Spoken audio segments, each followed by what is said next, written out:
এই সেই জায়গা যেখানে স্যার উইলিয়াম জনসের আত্মা আজও ঘুরে বেড়ায়। এই সিঁড়িতেই অনেক রিপোর্টার উঠতে পারে না। এইটা একটা ভৌতিক সিঁড়ি, যে সিঁড়িতে উঠলেই গা করে সবার ছমছম ছমছমে ভাব। নমস্কার বন্ধুরা, আজকে আমি যাবো 350 বছরের পুরানো জমিদার বাড়ি, এর পাশাপাশি যাবো 250 বছর পুরানো কব্রস্থান। হ্যাঁ, সেই কব্রস্থান যেখানে হেনরি লুইস ভিভিয়ান ডিরোজিওর কব্বর আছে। এছাড়া এই দুটো প্লেস ভৌতিক কাণ্ডকলাপের কাহিনী শোনা যায়। আর এই দুটো প্লেস যদি মোস্ট হন্টেড প্লেস আপনি সার্চ করেন গুগলে গিয়ে কলকাতার বিষয়ে, তো এই দুটো অন্যতম জায়গা। আর এই 350 বছরের পুরনো রাজবাড়ি বা জমিদার বাড়ির বিষয়ে কিছু তথ্য আমাদের শেয়ার করে থাকি। তৎকালীন সময়ে নবাব এই রাজবাড়ি বা জমিদার বাড়ি রাজবল্লভ চৌধুরীকে যৌতুক হিসাবে দিয়েছিল। শুধু এই রাজবাড়ি না, এর পাশাপাশি আরো অনেক জমি, সুন্দরবন পর্যন্ত ওনার জমি বিস্তৃত আছে শোনা যায়। তো এই রাজবাড়িতে বসে বঙ্কিমচন্দ্র চট্টোপাধ্যায় দুর্গেশ নন্দিনী লিখেছিল। যখন উনি বারাইপুরে ম্যাজিস্ট্রেট হিসাবে এসেছিলেন, তখন এই রাজবাড়িতে এসেই উনি কাটাতেন অনেক সময়। আর এছাড়া এই রাজবাড়ির যে দুর্গা পুজো, ওটাও অনেক পুরানো। এই পাশাপাশি এখানে যে কালী মন্দিরটা আছে, এই কালী মন্দিরে যখন পুজো হয়, এখনো 3টে বাউন দিয়ে কালী মন্দির পুজো হয়। আর এই কালী মন্দিরে এখনো পর্যন্ত পশু বলি হয়, মানে পাঁঠা বলি এখনো প্রচলন আছে। তো সেইগুলো ভিজিট করব। এছাড়া এই বাড়িতে এমন একটা সিঁড়ি আছে, সেই সিঁড়িটা আপনাদের দেখাবো, যে সিঁড়িতে অনেক রিপোর্টাররা উঠতে ভয় পায়। এছাড়া অনেকেই যেতে চায় না। আর এই রাজবাড়ির সন্ধ্যের পরে একটা আলাদা প্রকোপ সৃষ্টি হয়, বলা যায় এখানে ভূতের ভৌতিক প্রভাব দেখা যায় এখানে। আর এর পাশাপাশি এখানে এমন কিছু দরজা আছে বা ঘর আছে যেগুলো চিরকাল বন্ধ হয়ে আছে। এর মধ্যে একটা অন্যতম হচ্ছে জমিদার রানী। তো সেইগুলোও দেখাবো আপনাদেরকে, তো ভিডিওটার মধ্যে জুড়ে থাকুন। এখন আমি আছি রাজবল্লভ চৌধুরী সেই 350 বছরের পুরানো জমিদার বাড়ির সামনে। তো এই জমিদার বাড়ির ইঁটগুলো বা স্ট্রাকচারগুলো দেখে বোঝা যাচ্ছে হ্যাঁ, এটা সত্যিই পুরানো। আর 350 বছরের ইতিহাস মানে খুবই একটা পুরানো ইতিহাস। আর এই বাড়িতে আদৌ ভূত আছে কিনা সেটা আমরা লক্ষ্য করব। চলুন দেখা যাক এই বাড়িতে কি আছে। এই সেই জায়গা, যে জায়গাটা রাত্রির পর গা করে সবসময় ছমছম। অনেকে স্থানীয় লোকেরা এই জায়গায় আসতে রাতে ভয় পায়। আর এই জায়গায় শোনা যায় জমিদার গিন্নির আওয়াজ আজও। তো রাতে আসলেই আপনারা বুঝতে পারবেন এই জায়গাটা কতটা ভয়ানক হয়ে যেতে পারে। তো এর পাশাপাশি দেখবো এখানে একটা দুর্গা মঞ্চ আছে। এই সেই দুর্গা মঞ্চ যেখানে আজও নিয়ম অনুসারে দশমী পর্যন্ত পুজো হয় মা দুর্গার। আর এখানে দেখতে পাচ্ছেন মা দুর্গার কাঠামো। আর এই জায়গাটা নতুন করে রং করা হচ্ছে। তো এখানেই আপনারা নিয়ম অনুসারে এখানে ভালোভাবে সেই যুগ যুগ ধরে চলে আসা দুর্গা পুজো এখানে দেখতে পারবেন। এই সেই দুর্গা মঞ্চ যেখানে দুর্গা পুজো দেখার জন্য বঙ্কিমচন্দ্র চট্টোপাধ্যায় প্রায় আসতেন। আর উনি এখানেই দুর্গেশ নন্দিনী তার উপন্যাসটি সমাপ্ত করেছিলেন। তো বুঝতেই পারছেন এই জায়গার মাহাত্ম্য কতটা। আর এই পুজো আমি বলবো একবার হলো আপনি এসে দেখে যাবেন। এখানেই দেখতে পাচ্ছেন সেই কালী মন্দিরে ঢোকার গেট। আর যুগ যুগ ধরে কালী পুজোর সময় যে বলি প্রথা চলে আসছে, এই সেই হাঁড়িকাঠ যেখানে আজও নিয়মানুসারে পশু বলি বা পাঁঠা বলি দেওয়া হয়।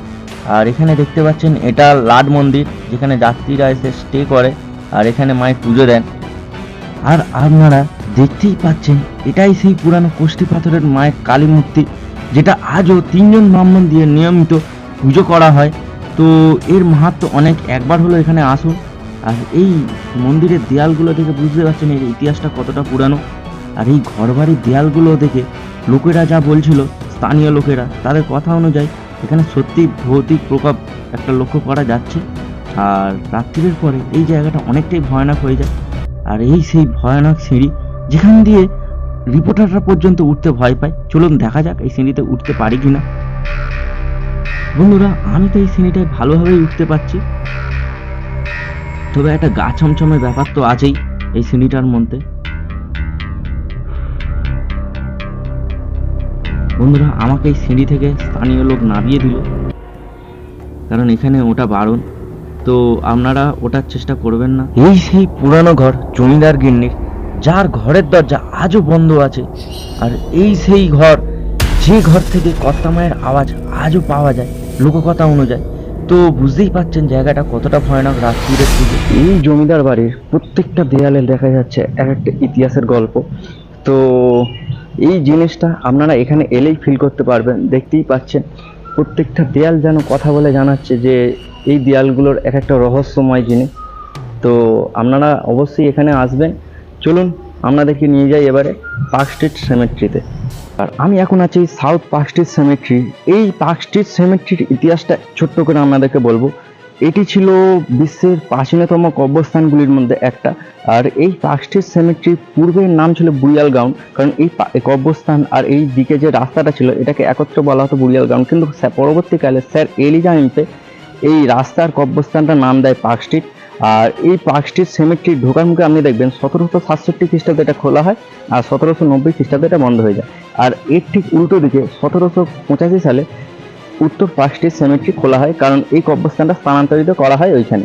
কিন্তু স্বাধীনতার পর 1953 সালে এই উত্তর পার্ক স্ট্রিট সেমেট্রি ধ্বংস করার সিদ্ধান্ত নেয় ভারত সরকার। আর এই জমি লিজে দিয়ে যে অর্থটা উপার্জন করেছিল সেই অর্থ দিয়ে সাউথ পার্ক স্ট্রিট সেমেট্রির যে কবরগুলো আছে সেইগুলো রক্ষণাবেক্ষণের দায়িত্ব দেওয়া হয়।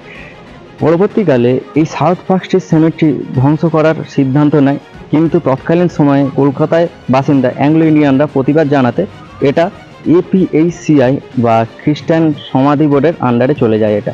কিন্তু ততক্ষণে দেরি হয়ে গেছিল। চার্লস স্টুয়ার্ট সহ হেনরি লুইস ভিভিয়ান ডিরোজো এদের কবরগুলো ধ্বংস করার কাজ শুরু করে দিয়েছিল, কিন্তু পরবর্তীকালে তার রক্ষণাবেক্ষণের দায়িত্ব দেওয়ার জন্য এটা সুরক্ষা করা হয়। আর 2000 সালের পর এইগুলো পুনরুদ্ধারের জন্য একটা প্রকল্প শুরু করা হয়। আর এই যে কবরস্থানে উল্লেখযোগ্য কবরগুলো হচ্ছে Henry Louis Vivian Derozio, Charles Stuart, এছাড়া উইলিয়াম জোন্স, এছাড়া অনেক জেনারেল বা তাদের পরিবারের অনেক কবর এইখানে আপনারা লক্ষ্য করবেন। এছাড়া উত্তর পার্ক স্ট্রিটের যে কবরগুলো আছে সেইগুলোর যে ফলক সেগুলো তো ধ্বংস করে দিয়েছে, সেই ফলকগুলো এই সাউথ পার্ক স্ট্রিট সেমেট্রি গেটেতে আপনারা লক্ষ্য করবেন। চলুন দেখা যাক এই কবরস্থানে কার কার কবর আছে আর সেইগুলো কীরকম পজিশনে আছে, কীরকম পরিস্থিতিতে আছে সেইগুলো লক্ষ্য করবো। আর এই কবরস্থানে আদৌ কি ভূত আছে সেটা লক্ষ্য করবো। তো চলুন ভিডিওটার মধ্যে জুড়ে থাকুন, দেখা যাক ভূত আদৌ আছে কিনা। এর ঢোকার গেটেতেই একটা ফলকে লেখা আছে 1767 সালে এটা ওপেন, 1790 সালে এটা ক্লোজ।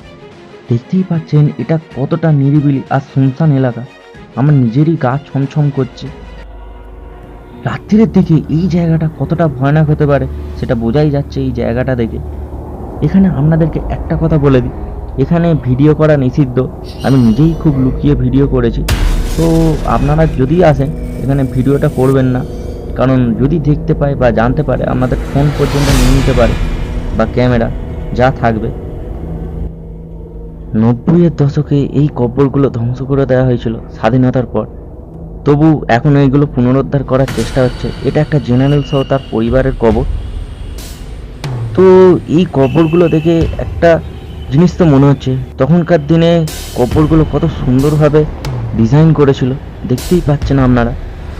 সত্যি এই জায়গাটা এতটা গা ছমছমে ব্যাপার না, আপনারা এলেই টের পাবেন।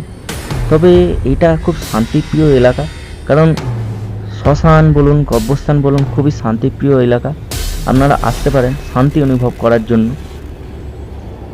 তবে এই কবরগুলোর মধ্যে কিছু স্পেশাল কবর আছে যেগুলো ইতিহাসের পাতায় যাদের নাম আজও লেখা আছে। 2000 সালের পর ভারত সরকার যে সিদ্ধান্ত নিয়েছিল কবরস্থানটা রক্ষণাবেক্ষণে, তো সেটা কাজ এখনো হচ্ছে। আর এইগুলো দেখে আপনারা বলতেই পারবেন না এইটা একটা সমাধিস্থল। এর যে ভাস্কর্য দেখে বোঝাই যাচ্ছে না এটা সমাধিস্থল। এই সেই ব্যক্তি যেটা হেনরি লুইস ভিভিয়ান ডিরোজোর কবর, আপনারা দেখতেই পাচ্ছেন। এই কবরটা একটা স্পেশাল লোকের কবর।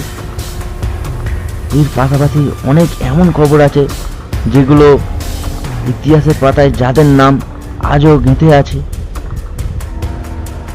বুঝতেই পারছেন কতটা শুনশান এলাকা এটা, একটা গা ছমছমে ব্যাপার আছে এইখানে।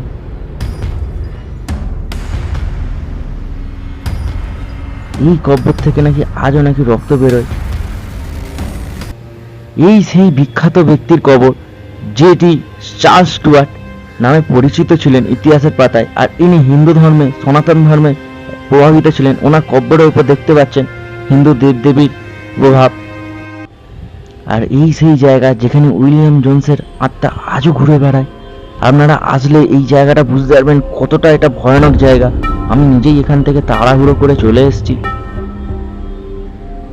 আর এই জায়গাটা সত্যি একটু শান্তিপ্রিয় এলাকা আমার নিজের লেগেছে।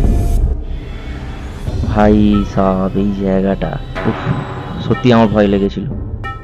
বন্ধুরা আমি এখন যে জায়গাটা দাঁড়িয়ে আছি এই জায়গাটা আপনারা ভুলেও একা আসার চেষ্টা করবেন না, কারণ আমি নিজে এই জায়গাটা একটা ভৌতিক প্রভাব লক্ষ্য করছিলাম। তো এই জায়গাটা আমি যেটা শুনেছিলাম সত্যি এই জায়গাটা ভৌতিক অ্যাক্টিভিটি তো আছেই, কারণ আমি দুপুরের দিকে এসেছি আর রাত্রির দিকে এই জায়গাটা কেউ তো আসতে পারবেন না, কারণ এটা 5টা পর্যন্ত খোলা থাকে। তো সোম থেকে শনি এই কব্রস্থানটা আপনারা সকাল 10টা থেকে বিকেল 5টা পর্যন্ত খোলা পাবেন। তো অবশ্যই আসুন, এখানে শান্তিপ্রিয় এলাকা, কিন্তু একটা গা ছমছম ব্যাপার আছে।